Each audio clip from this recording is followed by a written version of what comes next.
It's been a painstaking restoration that's taken 14 years. The Henry Frederick Swan is 101 years old and spent 30 years rescuing those from difficulty in the water along the northeast coast. Now it's been able to take to the seas once again. I've come to the RNLI in Tynemouth. Hi Adrian, good to see you. You're right. Pleased to meet you. Hi. So what can you tell me about the history of this lifeboat? The Henry Frederick Swan was built at towards the end of the First World War and it was put into service around 1918, where it served until just before the war, when it was retired from service.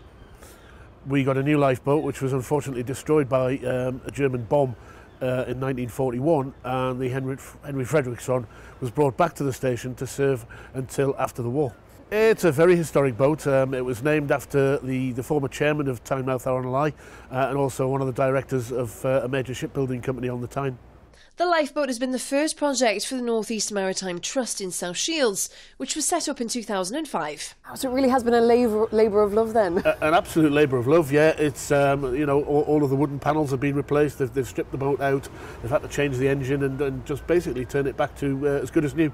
The North East Maritime Trust are keeping the boat in Newcastle on the pontoon by the Tyne Bridge for a couple of days. Then they hope to be able to use it to take people up and down the river and show them just what lifeboating was like 100 years ago. It's wonderful seeing this bit of history come back on our river. It's a bit of living history.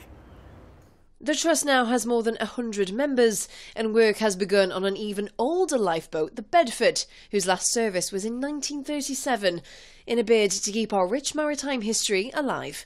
Sophie Halsey for North East Live.